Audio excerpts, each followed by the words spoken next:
안녕하세요. 저는 평소 사연을 즐겨 듣는 30대 후반 여자입니다. 몇 번이고 썼다 지웠다 하며 고민하다 큰 마음 먹고 사연을 보내봅니다. 저는 만삭의 몸으로 남편이라는 놈과 이혼하게 되었는데요. 오죽했으면 제가 출산을 얼마 남기지 않고 이혼까지 결심하게 되었는지 들어봐 주실래요? 남편과 전 소개팅으로 처음 만나게 되었어요. 처음 남편이 그렇게까지 제 마음에 쏙 든 건 아니었는데 예의상 몇 번 식사 자리를 가시다 보니 점점 마음이 가더라고요. 그렇게 시작된 연애가 1년이 되고 2년이 되고 3년이 되었어요. 자기야, 우리 이제 연애 그만할까? 뭐? 갑자기 그게 무슨 말이야? 헤어지자는 말이야? 아니, 이제 연애 그만하고 결혼하자고. 나 자기랑 이제 한 집에서 살고 싶어. 고민이 되더라고요. 남편을 사랑하는 건 맞지만 그때까진 결혼 생각이 크지 않았던 터라 이렇게 결혼해야 하는 것이 맞는 것일지 하는 생각이 들었어요. 저의 그런 고민을 눈치챈 남편은 앞으로 더 잘할 테니 자신을 믿어달라고 하더군요. 그 뒤론 남편은 저에게 정말 헌신적으로 잘해주었고 전 살면서 이렇게 저를 아껴주고 사랑해주는 남자가 또 있을까? 하는 생각이 들더라고요. 결국 전 남편의 프로포즈를 승낙했고 그렇게 저흰 결혼하게 되었어요. 결혼을 할 당시 저흰 부모님의 도움을 받지 않고 오로지 저희가 가진 돈으로 결혼했어요. 양쪽 집이 어렵다거나 그런 이유는 아니었어요. 많진 않았지만 그간 회사 생활을 하며 저희도 그간 모은 돈이 있었기에 굳이 손을 벌리고 싶지 않았기 때문이었어요. 시댁은 어머님 혼자 계셨는데 아버님은 일찍 돌아가시고 어머님이 혼자 남편과 남편보다 3살 어린 시누이를 키웠다고 하더라고요. 그 어려운 상황에서도 아들, 딸 모자람 없이 넉넉한 환경에서 키워주셨다는 말을 듣는데 어머님 참 대단하시다는 생각과 함께 존경심마저 들었어요. 저희 부모님도 저와 생각이 같으셨는데 결혼 반대는커녕 시댁에 잘하라는 말씀과 함께 저의 결혼을 응원해 주셨어요. 그렇게 결혼을 하게 된 저흰 여느 부부와 다름이 없는 평범한 부부였어요. 때론 다투기도 하고 다투고 나면 서로 자존심에 말도 하지 않기도 하고 그러다 또 언제 그랬냐는 듯이 풀려 함께 시간을 보냈죠. 남편과 전 장난치는 걸 좋아해서 싸움의 끝은 꼭 가벼운 장난을 치며 화해하곤 했어요. 저희는 그렇게 평범하게 살아가고 있었어요. 적당한 시기에 임신도 했고요. 다만 유산기가 보인다며 제가 갑자기 휴직하게 된 것이 사건이라면 사건이 될 수도 있을 만큼 평범하고 평화로웠죠. 지금 생각해보니 그 짧은 순간이 결혼 생활 중 가장 행복한 순간이었네요. 존경스러운 어머님도 저와 장단이 잘 맞는 남편도 내면에 어떤 모습을 감추고 있는지 전혀 예상조차도 하지 못했으니까요. 그렇게 행복하던 어느 날 남편이 심각한 얼굴로 집으로 들어오더라고요. 대개 남편이 심각한 얼굴이면 돈 문제, 일 문제밖에 없더라는 이야기를 들었던 터라 전 의아했어요. 남편은 진급을 앞두고 있을 정도로 회사 일은 평탄했고 생활에 드는 돈도 마찬가지였었어요. 저의 휴직으로 인해 외벌이가 되긴 했지만 그것 때문에 남편이 부담을 느끼거나 그런 일은 없었어요. 월급과 비교를 한다면 적긴 하지만 이럴 때를 대비해 모아뒀던 돈이 있었던 터라 여유 있는 생활이 가능했기에 남편의 심각한 얼굴이 더욱 의아하더군요. 전 아무리 생각해도 다른 이유가 떠오르지 않았고 답답한 마음에 먼저 남편에게 물었어요. 여보, 무슨 일 있어? 표정이 너무 안 좋아. 그게 집에 일이 좀 생겼어. 정확히는 희정이가 사고를 쳤어. 아, 정말 미칠 것 같아. 아가씨가? 왜? 무슨 일인데? 주식을 하다가 일을 냈다네. 그냥 주식에 투자해서 까먹은 거면 그나마 다행인데 신용까지 써서 했는데 그 종목이 완전히 하락했나 봐. 그래서 강제 청산이란 걸 당했다고 하더라고. 그거 갚으려고 대출 내고 또 본전 생각나서 대출 내고 그렇게 해서 결국 다 잃었다나 봐. 빚만 남았다는데 그 금액이 꽤 크더라고. 남편의 표정이 어두웠던 이유는 다름 아닌 남편의 동생 신우이 때문이었어요. 그때 당시 주식에 대해선 전혀 알지 못하는 저도 주식시장이 좋지 않다는 것 정도는 알고 있었는데 하필 이럴 때 왜 주식을 한 것인지 저로서는 이해가 되지 않았어요. 거기다 신용까지 썼다니 탄식이 나오더군요. 인터넷에서 주식 신용 써서 깡통 찼다는 사람을 보며 혀끝을 차곤 했었는데 그런 사람이 먼 곳에 있는 것이 아니더라고요. 뭐? 주식? 그러면 요즘 아가씨가 한다는 공부가 주식 공부였던 거야? 아, 정말 미치겠다. 그래서 빚이 총 얼만데? 2억. 뭐? 2억? 2천만 원도 아니고 2억. 2억. 아, 진짜 어떻게 해야 할지 모르겠어. 이자도 한두 푼도 아니고. 그렇다고 해서 젊은 애 신용불량자 만들어서 인생 망치게 할 수도 없고 말이야. 간도 크다 했어. 어떻게 그 큰 돈을 날릴 수가 있는지. 아. 남편은 연신 한숨만 내쉬었고 저도 고민이 깊어졌죠. 제가 알기론 어머님도 하시던 일을 다 접으시고 그간 모아두셨던 돈으로 생활하시던 터라 상황이 좋지 않은 것으로 알고 있었기에 해결 방안도 없다는 사실을 잘 알고 있었기 때문이에요. 그렇다고 저희에게도 그 큰 돈이 있을 리가 없었고 저희가 대출을 내서 아가씨의 대출을 막아주는 건 더 말도 안 되는 것이기에 정말 도저히 방법이 보이지 않더군요. 집안엔 한숨만이 가득했고 누구도 섣불리 말을 꺼내지 못하고 있을 때였죠. 오늘 장인어른 생신이잖아. 일단 가자. 지금 출발해도 늦어. 아니야. 당신은 오늘 그냥 집에 있어. 나 혼자 다녀올게. 에이, 그런 게 어디 있어. 아무리 상황이 이래도 장인어른 생신인데. 가서 얼굴 뵙고 축하해드려야지. 얼른 가자. 저의 만류에도 남편은 기어코 저를 따라 나서더군요. 참 고마웠어요. 만약 입장을 바꿔 저였다면 어머님의 생신을 챙겨드릴 정신 따윈 없었을 것 같았으니까요. 그렇게 남편은 친정에 함께 갔고 아무렇지 않은 척하려고 노력하는 것 같았지만 부모님의 눈을 속일 순 없었어요. 언뜻 보이는 남편의 어두운 표정을 보신 부모님은 식사 자리가 끝나자 기다렸다는 듯 물으시더라고요. 박서방, 무슨 일이 있어? 표정이 영 안 좋은데. 네? 아닙니다, 장인어른. 일은 무슨요. 요즘 회사 일이 바빠서 조금 피곤한 것 빼곤 아무 일 없습니다. 거짓말할 생각하지 말게. 부모가 되어보면 다 보인다네. 내 자식이 무슨 일이 있구나. 고민이 깊구나. 이런 건 그냥 다 보인다고. 오늘 자네가 들어오는데 무슨 일이 있구나 싶었으니 숨길 생각 말고 말해보게. 다 알고 있다는 듯 추궁 아닌 추궁하는 아빠에게 더 이상의 거짓말은 소용없는 짓이었고 남편 역시 그렇게 느꼈는지 사실대로 털어놓더군요. 그게 사실은 집에 일이 좀 생겼습니다. 동생이 주식을 하다가 빚을 많이 내게 됐다는 사실을 알게 돼서. 죄송합니다, 장인어른. 좋은 날인데 표정 관리 하나 잘 못하고. 아, 그런 일이 있었구먼. 그래서 빚이 얼마나 되길래 자네 안색이 이렇게나 좋지 않은 게야? 그게 2억 정도 된다고 합니다. 생각보다 큰 금액이긴 하군. 자네 걱정이 많았겠어. 괜찮습니다, 장인어른. 어떻게 해서든 해결해 볼 테니 걱정하지 마십시오. 아빠도 적잖게 놀란 눈치더군요. 왜 안 그렇겠어요? 2억이 누구 집 개 이름도 아니고 20대 아가씨가 그렇게 큰 돈을 주식으로 날렸다는데 놀라시는 게 당연했죠.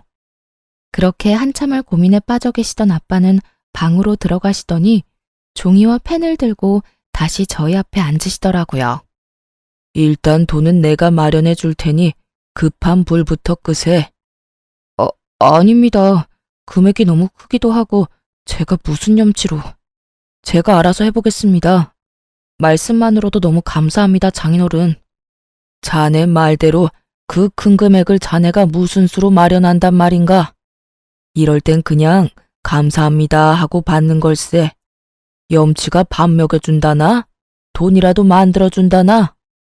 그런 건 일단 급한 불부터 끄고 생각하는 걸세. 그리고 그냥 준다는 거 아니네.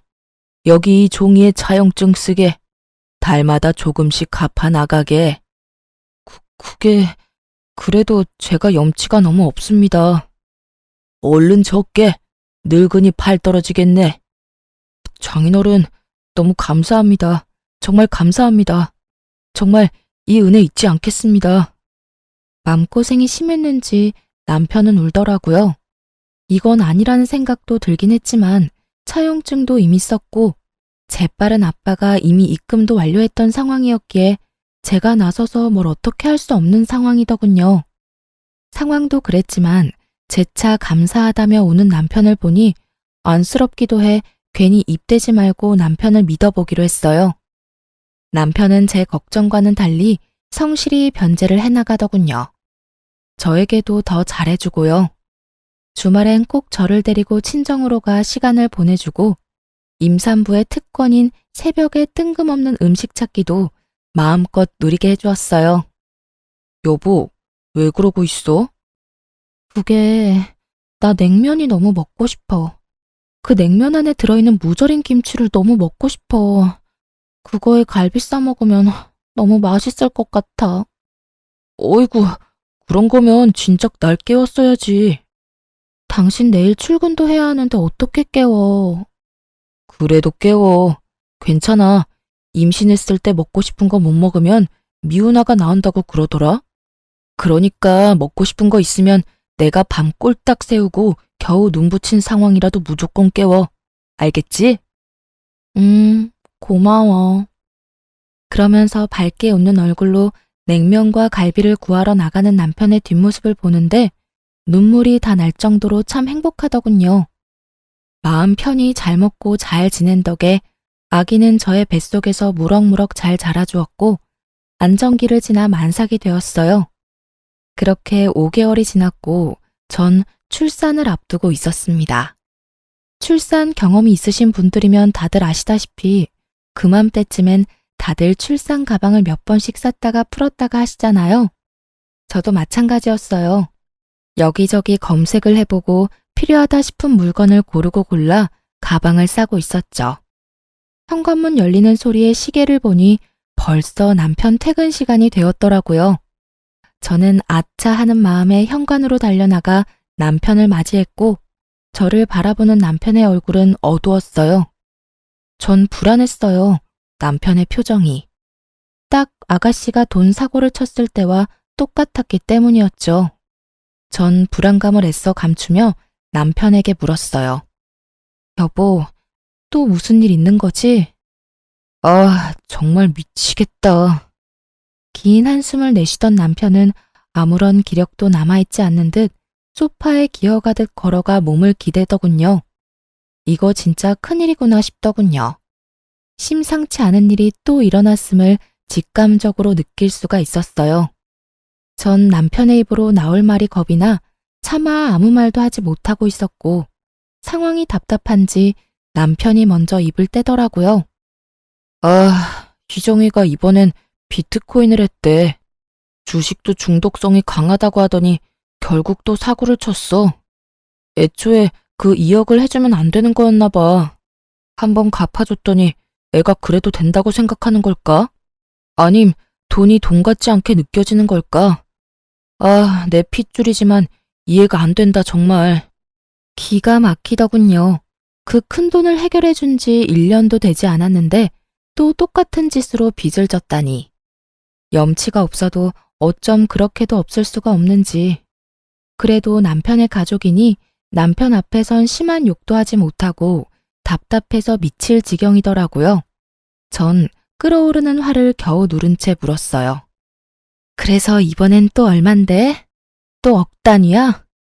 아니, 다행이라고 하기도 뭐하지만 억 단위는 아니더라고. 그게 5천만 원 정도 된다고 하더라.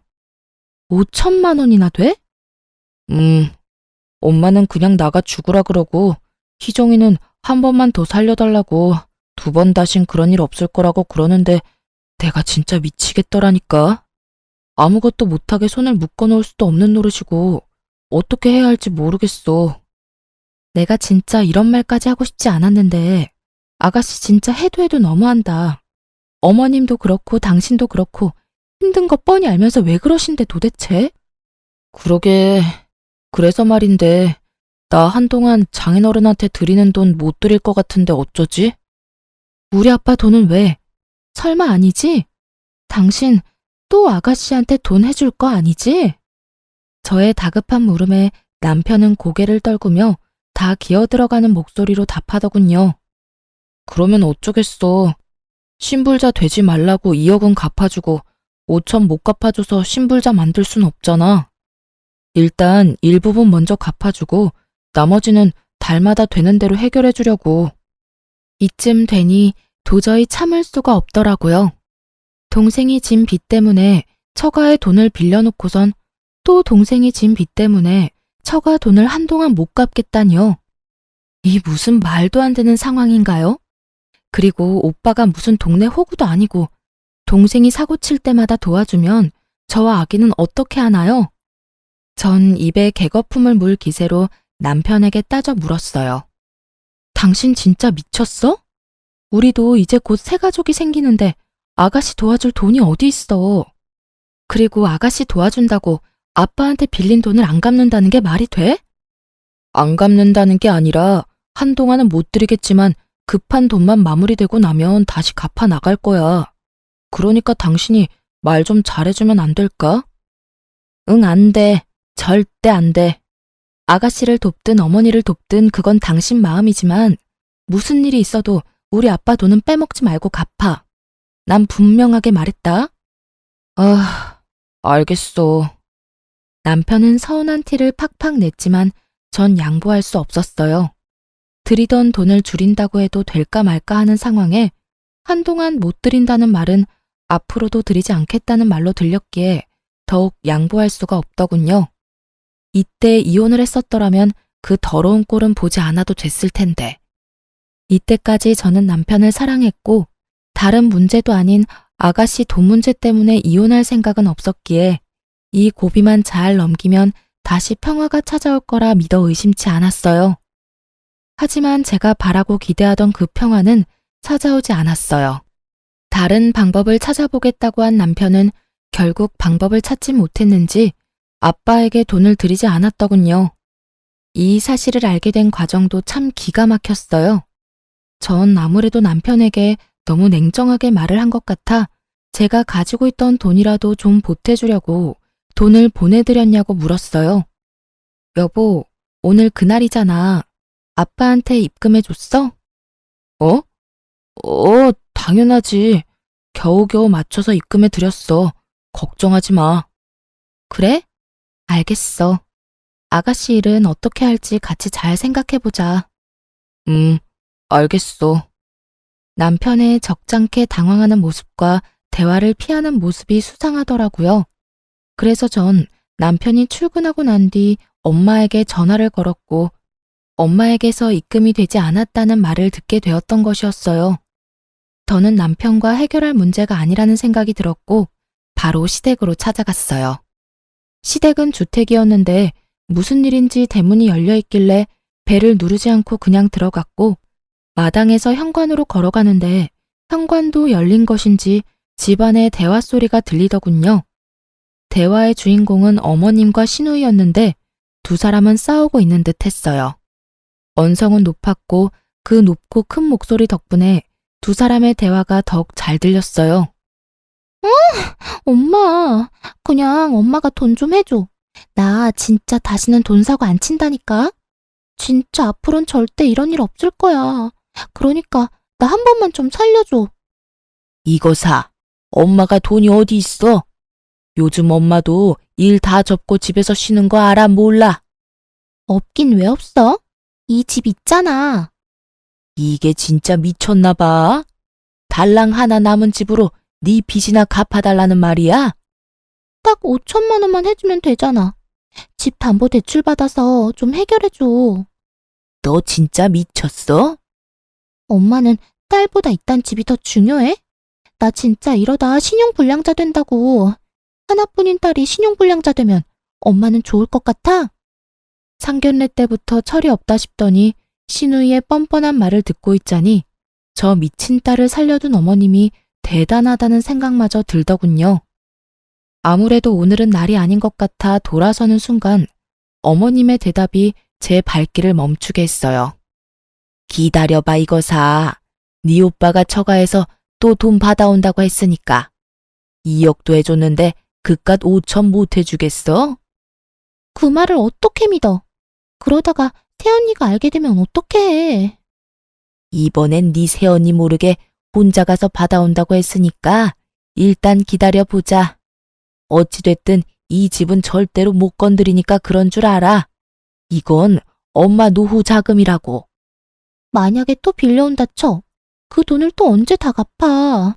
그냥 엄마가 좀 해주면 안 돼? 네가 갚을 것도 아니면서 뭘 그런 걱정까지 하니? 그리고 그 돈을 설마 다 받겠어? 그냥 성의 표시로 몇 달 갚다 보면 인제 그만 갚으라고 하겠지. 혹시라도 그런 말 없으면 처가 가서 힘든 척 좀 하라고 하면 돼. 이제 애도 나오겠다. 자기 딸 힘들어질 게 뻔한데 그 돈을 다 받겠어? 그러니까 넌 앞으로 다신 주식, 코인 이런 거 할 생각도 하지 마. 알겠어? 정말 가관이었습니다. 애초에 갚을 생각도 없었다는 것도 기가 막히는데 또 친정에 빌붙을 생각이었다니 대화를 들으면 들을수록 모녀 사이가 맞는구나 싶더군요. 뻔뻔하기가 어쩜 그렇게나 똑같은지 웃음이 다 나더라고요. 만삭배를 해서 두 사람과 싸우기가 그랬던 전 일단 집으로 돌아왔어요. 뱃속의 아기만 아니었다면 당장 그 집구석에 들어가 다 엎어놨겠지만 혹시나 하는 마음이 드니 행동이 신중해지더라고요.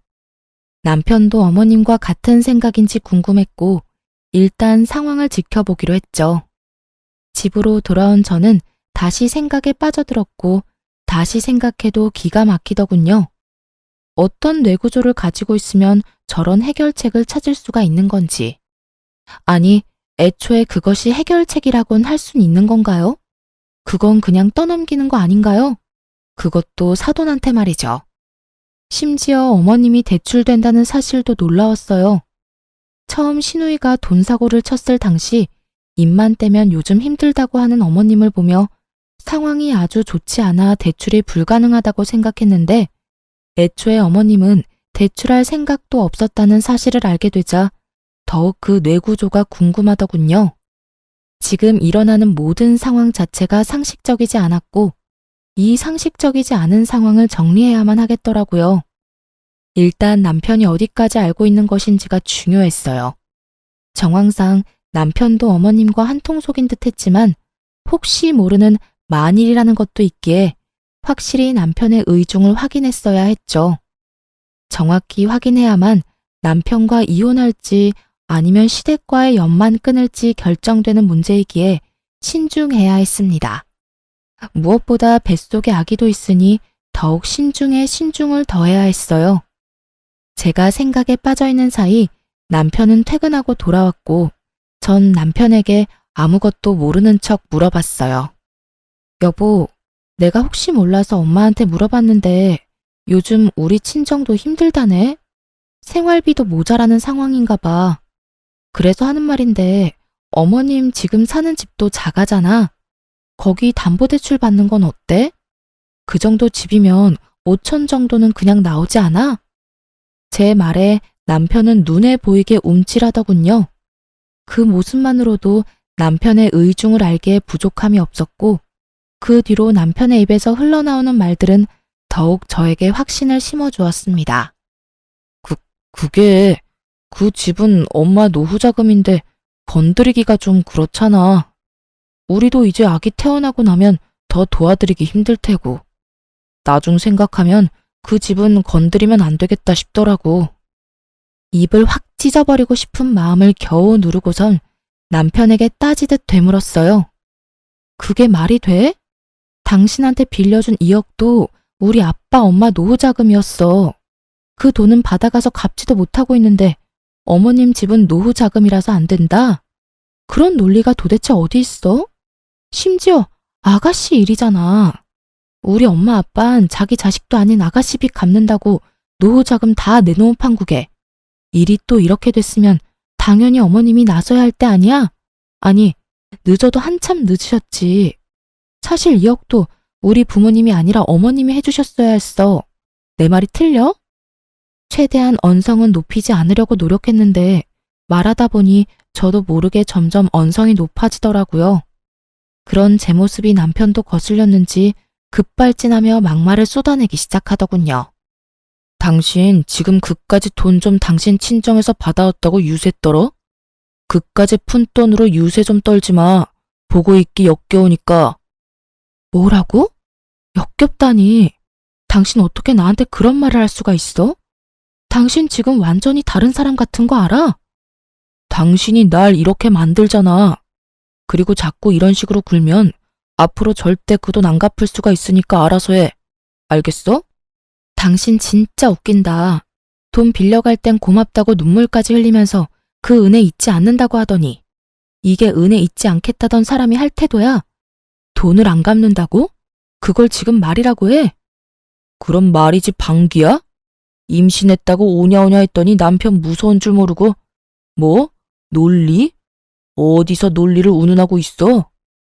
급발진해서 저보다도 더 언성을 높여대던 남편은 가쁜 숨을 한 차례 고르더니 더욱 충격적인 말을 하더군요.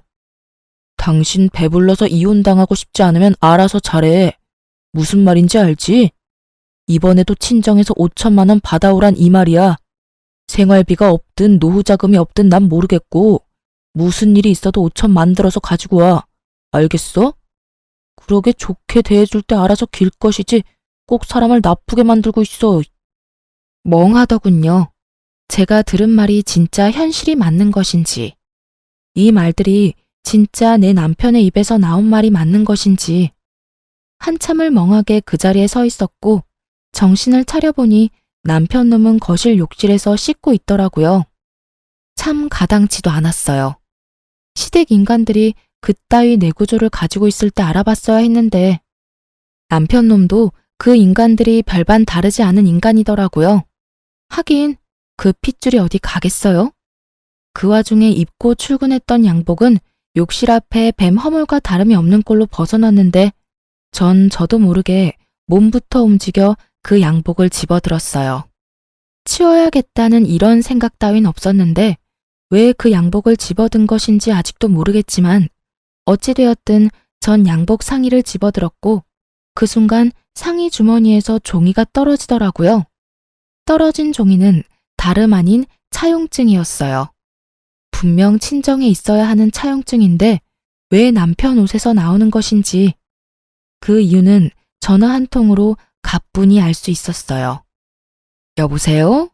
딸, 이 시간에 웬일이야? 무슨 일 있어? 아니, 일은 없는데 물어볼 게 있어서 혹시 박서방 집에 들린 적 있어? 며칠 전에 내 음식 생각나서 왔다면서 점심시간에 왔더라고. 그래서 점심 한 끼 해서 먹였지. 얼마나 맛있게 먹는지. 요즘 집에서 정서방 밥 안 해 먹이니? 아니, 잘해 먹여. 내가 다른 건 몰라도 끼니는 잘 챙기잖아. 하긴 그렇긴 하지. 그런데 그건 갑자기 왜 물어? 그냥 이야기하다가 엄마 집 다녀왔다고 하길래 뭐 했나 싶어서 물어봤어. 엄마 목소리도 듣고 싶어서 겸사겸사 전화했지. 모든 것이 확실해졌어요. 남편 놈은 엄마가 혼자 있는 시간을 노리고 친정에 가서 차용증을 몰래 가지고 나온 것이었어요. 그리곤 그렇게 생각했겠죠. 이제 차용증이 없으니 최악의 경우 그 돈은 갚지 않아도 되겠다 하고요.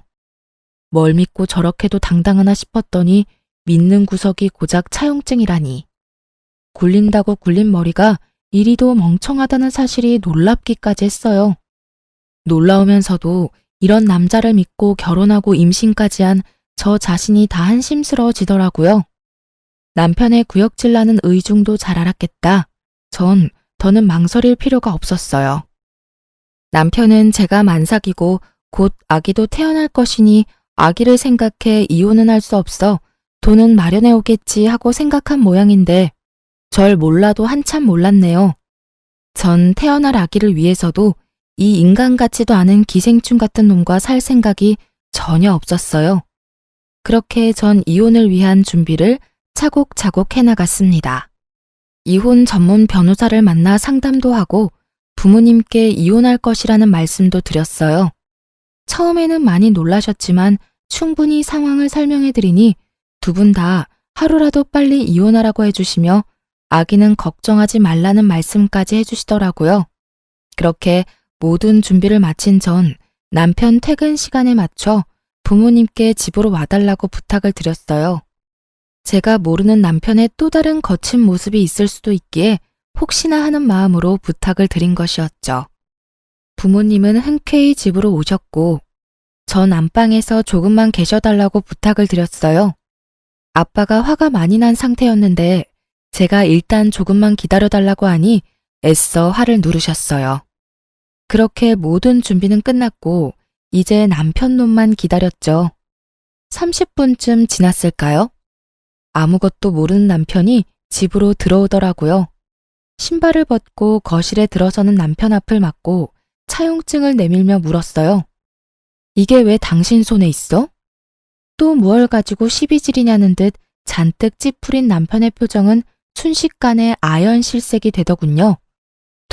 당신이 이걸 어떻게 이리 내놓지 못해? 말까지 더듬으며 당황하던 남편은 저에게서 차용증을 뺏어가더니 제가 보는 앞에서 찢어버리더라고요. 그 모습이 얼마나 천박한지 그 순간 내가 이런 남자를 왜 사랑했나 싶었어요. A4 용지의 차용증을 손톱 크기로 찢어버린 남편은 저에게 화를 내기 시작했습니다. 그야말로 아무 말 대잔치를 하는 남편을 보는데 정말 뻔뻔하기가 그지없더라고요. 내 옷 뒤졌어? 너 이거 범죄야. 너 이거 도둑질이라고 이 도둑년아. 지금 나보고 도둑년이라고 했어? 애초에 이게 네 손에 있는 것 자체가 이상한 일 아니야? 그래서 뭐 어쩌자고. 네가 뭘 알았든 니까짓게 할 수 있는 거라도 있어? 할 수 있는 거? 있지. 할 수 있는 게 한두 가지가 아닌데 그중 제일 급한 게 이거인 것 같네. 우리 이혼하자. 저의 이혼 통보에 남편은 가소롭다는 듯 저를 보며 비웃더라고요. 그런 남편을 보며 저 역시 비웃어 주었어요. 웃어? 지금 네가 웃을 때야? 잘 생각해, 이 멍청한 여자야. 네가 지금 네가 어떤 상황인지 잘 모르는 것 같은데 너 조금 있으면 출산해. 곧 내 자식을 낳아야 한다고. 그럼 어떻게 해야겠어? 어떻게 하긴 너 같은 놈이랑 이혼하고 혼자 순산하면 되지. 아니지. 지금 나랑 이혼하면 너만 손해야. 알겠어? 너 애 혼자 키울 자신 있어? 난 미리 말하는데 우리 이혼하면 애 키울 생각 없어. 그러니까 꼴에 자존심 부린다고 후회할 짓 하지 말고 내가 저번에 말했듯이 친정 가서 돈이나 받아와. 깔끔하게 5천만 원만 받아오면 내가 다 용서하고 너랑 다시 살아줄게. 물론 애한테 잘할 거야. 아무렴 내 핏줄인데 잘해야지. 남편의 말을 듣고 있는데 이놈의 따귀를 때려줘야 하나 머리채를 잡아야 하나 정말 오만 생각이 다 들더군요. 뱃속의 아기도 잊은 채 저놈을 어떻게 뜯어놔야 제 분이 풀릴까 하는 고민에 빠진 그때 제가 준비한 무대에 또 다른 주인공이 집으로 들어오더라고요. 그건 바로 어머님이었어요. 사연에 나오는 대부분의 시모가 그러하듯 어머님 역시 벨 따윈 누르지 않고 당당히 비밀번호를 누르고 들어오시더군요. 남들이 봤다면 어머님 집이라는 착각이 들 정도의 당당함에 참 어이가 없더라고요. 넌 임신한 게 유세구나. 이 시간에 어른을 오라가라. 말 한마디로 움직이게나 하고 말이다. 그래, 네 말대로 네 남편 퇴근 시간 맞춰서 내가 왔다. 무슨 할 말씩이나 있어서 이 시간에 오라고 한 게야? 어머님은 어른인 자신을 저희 집으로 오라고 한 것에 불만이 큰 듯 저를 매섭게 쏘아보며 말하더군요. 전 그런 어머님의 눈을 피하지 않고 대답해 드렸어요. 저 이 사람이랑 이혼하려고요. 이혼? 너 어디 아프니? 갑자기 무슨 이혼을 한단 말이야? 내가 아는 그 이혼 맞니? 네, 그 이혼 맞아요. 사실 제가 며칠 전에 어머님 댁에 갔다가 들어선 안 될 이야기를 좀 들었거든요. 너 이제 하다 몰래 남의 대화도 엿듣니? 정말 수준하고는. 그래, 말 나왔으니 드러나 보자. 무슨 이야기를 들었길래 이 밤중에 사람을 오라가라 했는지 말이나 해보려무나. 아, 그게요. 어머님이랑 아가씨가 나누는 대화였는데 제가 수준 낮게 굳이 엿듣지 않아도 어찌나 크게도 이야기하시는지 마당에서도 다 들리던데요. 그 돈 무서운 줄 모르는 아가씨는 어머님께 집 담보대출을 해서라도 돈 내놓으라고 난리였고 어머님은 집은 절대 못 건드린다며 저희 친정에서 네 오빠가 돈 받아올 테니 기다리라고 하시더라고요. 제가 그 이야기를 듣는데 기가 막혀서 한참을 웃었지 뭐예요. 제가 여기 이 자리에서 분명하게 정리해 드릴 테니 잘 들으세요. 너도 잘 듣고. 전 절대 저희 친정에서 5천만 원은커녕 10원도 더 받아올 생각도 없을 뿐더러 앞전에 빌려드린 2억도 1원 한 푼 빼지 않고 다 받아낼 거예요. 아, 그리고 위자료까지 두둑하게 받아내고 이혼할 예정이니 미리 돈이나 준비해 두세요. 어머님 집 담보대출 지금 받으시면 되시겠네요. 제 말에 어머님은 목덜미를 잡고 어버버하고 있었고 악에 바친 남편놈이 노발대발 화를 내며 소리를 지르더군요. 2억? 차용증도 없는 마당에 네가 무슨 수로 돈을 받아내겠다는 거야? 증거 있어? 내가 2억 빌렸다는 증거 있냐고. 이쯤 되니 정말 이 인간들은 제정신이 아닌 것 같더라고요. 그냥 염치가 없는 정도를 넘어 정신과 치료가 필요해 보이는 수준이었어요. 돈과 엮이면 전혀 다른 사람이 되는 사람들이 있다더니 제 가까운 곳에 그것도 지금까진 가족인 사람이 그런 사람이었다니. 참 놀랍기도 하고 무섭기도 하더라고요. 거의 이성이 마비된 듯한 남편의 모습에 제가 흠칫하는 사이 모든 대화를 듣고 있던 아빠가 위험을 감지하셨는지 안방 문을 거칠게 열고 나오셨어요. 아빠는 그 어느 때보다 화가 나 계셨고 아빠를 발견한 남편은 사색이 되어버리더군요. 그랬겠죠. 저희 아빠 직업 군인을 오래 하시다 사회로 나오셔서 건설 쪽에서도 오래 계셨거든요. 직급이 꽤 높았음에도 불구하고 현장을 워낙 좋아하셔서 현장에서 몸을 많이 쓰셨던 터라 몸이 아직 군인 시절 몸 그대로였어요. 거기에다 성격도 불같은 면이 있으신 걸 누구보다 남편도 잘 알고 있었으니 잘못 걸렸다 싶었을 거예요. 이러한 아빠의 성정을 모르는 어머님은 떨고 있는 남편 대신 목소리를 높이기 시작하더군요. 사돈도 계셨군요. 잘 됐네요. 사돈, 글쎄 이 꼴을 보세요. 배는 저만큼 불러서는 사돈 딸 하는 짓거리 좀 보시라고요. 이 시간에 어른을 오라가라 한 것도 기가 막히는데 돈 빌려준 유세도 모자라서 이혼까지 운운하네요. 제가 웬만하면 참아보려고 했는데 저딴 말도 안 되는 말을 말이라고 짓거리는데 도저히 못 참겠네요. 가만히 있지 마시고 얼른 저 물건 홍구멍 좀 내세요. 어머니 말을 가만히 듣고 있던 아빠는 저를 보며 혼을 내기 시작하더라고요. 그 꾸중이 어머님이 요구하는 꾸중과는 달라도 한참 달랐지만요. 너는 내가 그렇게 가르쳤어? 그래, 넌 혼 좀 나야 해. 아주 눈물 쏙 빠지게 혼내셔야 해요. 내가 몇 번이고 말하지 않았느냐. 이럴 땐 욕을 하거나 욕을 하기 힘든 상황이면 침이라도 뱉으라고. 내 그리 똑똑히 가르쳤거늘. 하여튼 너는 마음이 그리도 약해서는 딸아, 이럴 땐 어른 대접도 해줄 필요가 없단다. 어른이 어른다워야 어른 대접을 받을 자격이 생기는 거야. 이런 것들은 짐승만도 못한 것들이라 그냥 똑같이 대해주면 돼. 알겠어? 사돈, 지금 말 다 하셨어요? 아, 이제 보니 이 물건이 사돈을 똑 닮아 이렇게 앞뒤 분간 못하고 말을 막 하는 거였네요. 그 어렵다는 사돈한테 뭐요? 짐승? 기가 막혀서. 네, 그냥 넘어가지 않을 겁니다. 사돈딸, 내가 아주 피가 마를 때까지 괴롭혀 줄 거란 이 말이에요. 이혼 생각도 하지 마세요. 안 해주면 그만인 이혼 누구 좋으라고 이혼한답니까? 그 어렵다는 사돈 돈을 맡겨놓은 돈처럼 막 가져다 쓰려고 했던 분이 누구였는지 이 아줌마는 기억도 나지 않는 것 같더라고요. 뻔뻔한 어머님의 말을 듣고 있던 아빠는 도저히 참을 수가 없는지 참았던 화를 버럭 내셨어요. 그 입 못 다물어? 가당치도 않게 지금 어디서 큰 소리야? 그리고 감히 지금 내 앞에서 누굴 괴롭힌다고? 내 웬만해서 한땐 가족이었던 사람들이라 참으려고 했는데 모자간에 사이좋게 지금 당장 콩밥 먹게 해줘? 우리가 콩밥을 왜 먹어? 우리가 뭘 잘못했다고? 몰라서 묻나? 아, 이걸 아직 안 보여줬네.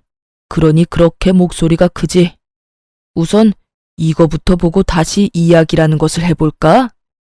아빠는 손에 쥐고 계시던 차용증 원본을 내밀었어요. 그래요. 사실 아까 남편이 찢은 차용증은 복사본이었고 원본은 아빠가 가지고 계셨던 것이었어요. 차용증이 남아있음을 안 어머님은 얼굴이 사색이 되어 아무 말도 하지 못하더군요.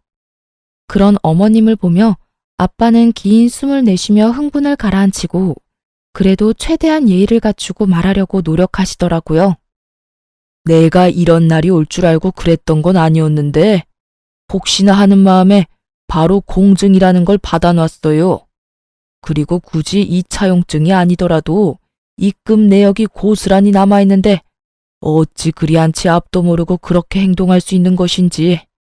차용증을 자세히 읽어보긴 했는지 모르겠지만 사돈, 여기 이런 조항이 있습니다. 갑이 원할 시엔 이자까지 쳐서 무조건 일시불 상환을 한다. 전 일시불 상환을 원하고 기한은 넉넉하게 일주일 드리죠.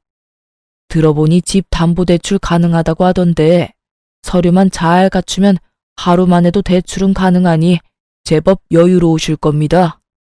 아빠의 단호한 태도에 남편과 어머님은 그제서야 무릎까지 꿇고 싹싹 빌기 시작하더군요.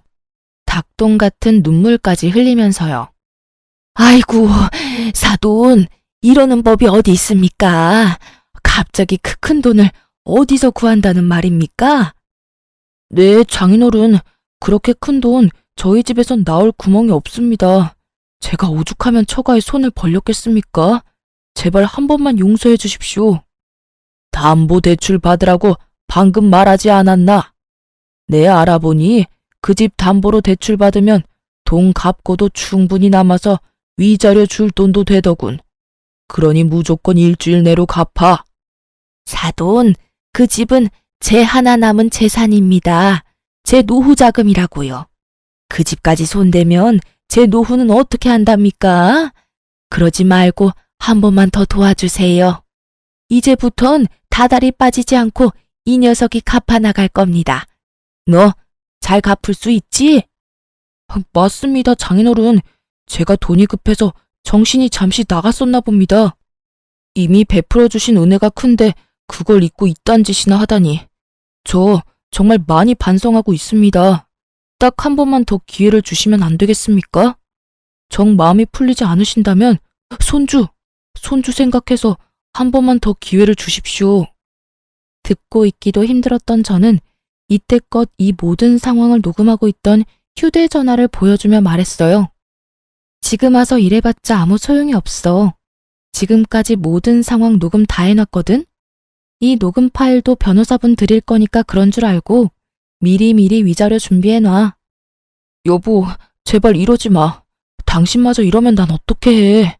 뱃속의 아기 생각해서라도 한 번만 다시 생각해봐. 응? 내가 앞으로 정말 잘할게. 이런 일 있기 전까진 우리 정말 좋았잖아. 당신이 원하면 나 우리 집에 다신 상관 안 하고 남남처럼 살 수도 있어. 그러니까 한 번만 다시 생각해봐. 몇 번을 다시 생각해봐도 내 결심은 바뀌지 않으니까 그런 줄 알고 위자료 준비해놔. 애 걱정하지 말고. 그렇게 말한 전 부모님과 함께 친정으로 갔고 친정에서 이혼을 진행하게 되었어요. 부모님께는 그런 모습을 보여 죄송했지만 혼자였다면 꽤 많이 힘들었을 이혼 소송이 부모님 울타리 안에 있으니 그래도 견딜만 하더라고요. 남편은 끝까지 구질구질하게 시간을 끌었고 저의 비싼 변호사님 덕분에 생각했던 것보단 빨리 승소하게 되었어요. 그렇게 전 이혼을 하게 되었고 위자료도 생각했던 것보다 많이 받았어요. 물론 부모님의 피 같은 돈도 이자까지 쳐서 다 돌려받았고요. 제 위자료와 부모님의 돈은 결국 전 시모의 집을 처분해 주더라고요. 왜 굳이 처분을 했을까 하고 궁금했는데 동네 분들께 전해 들은 말론 그 사이 전 시누이가 또 사고를 쳤다고 하더군요. 대출로는 충당이 안 되는 금액이라 집을 처분했어야만 했고 전셋집은커녕 월세집으로 이사를 했다고 했어요. 그 말을 듣는데 월세집까지 털어먹어야 그 손가락이 멈추려나 하는 생각이 들더군요. 그것이 마지막으로 그 인간들의 소식은 들을 수가 없었어요. 굳이 듣고 싶지도 않았고요. 이혼하고 난 뒤 2주일 정도 지났을 때 전 출산을 했어요. 정말 하늘이 노랗게 변한다고 하더니 전 노랗다 못해 하늘 볼 정신도 없더라고요. 아, 정말 이러다 큰일 나겠구나 하는 순간 아기가 세상 밖으로 나왔고 전 딸아이를 품에 안게 되었습니다. 그때 처음 든 생각이 다른 것도 아닌 엄마도 이렇게 힘들었을까? 였어요. 말로만 듣던 출산을 직접 하고 나니 정말 엄마가 대단하다는 생각밖에 들진 않더군요. 그렇게 제가 철이 들게 만들어준 딸은 4.5kg로 아주 건강한 딸이었고 자연분만을 한 저 자신을 뿌듯하게까지 느끼게 해주는 우량아였어요. 출산을 무사히 마친 전 친정에서 부모님과 함께 지내며 육아를 하고 있어요. 그 건강하던 딸은 어느새 3살이 되었고 젖살이 빠진 지금도 여전히 우량하답니다. 제 새끼라서 그런 것이 아니라 얼마나 귀여운지 동네 어르신들의 사랑을 한몸에 받으며 자라고 있어요. 전 요즘 복직을 준비하고 있습니다. 딸이 조금 크기도 했고 언제까지나 부모님께 신세를 지고 있을 순 없는 노릇이니까요. 새로운 직장을 찾아보던 중 전에 일하던 회사에서 복직하는 것이 어떻겠냐는 제안을 해주셨고 전 감사한 마음으로 받아들였죠. 오랜만에 하는 출근, 설레기도 하고 걱정도 되지만 오랫동안 자리를 비웠음에도 불구하고 두 팔 벌려 환영해준 회사를 위해 이 한 몸 바쳐보려고요. 사실 자신 있게 이혼을 하긴 했지만 걱정이 없었던 것도 아니었어요. 출산도 앞둔 것도 걱정이었지만 혼자 아기를 키운다는 것이 쉬운 문제는 아니었으니까요. 하지만 저의 가장 큰 걱정이었던 딸아이는 다행스럽게도 아직까진 밝고 사랑스럽게 자라주고 있어요. 그런 딸아이를 보며 괜한 걱정이었다는 생각도 드는 요즘이에요. 물론 저렇게 사랑스러운 아이가 조금 더 자라서 사춘기가 된다면 상황이 또 어떻게 달라질진 모르겠지만요. 하지만 전 자신이 있어요. 그 힘든 이혼도 해냈는데 그까짓 거 잘 헤쳐나갈 자신 있습니다. 이로써 길었던 제 사연도 끝입니다. 저의 긴 사연 들어주셔서 감사합니다, 여러분.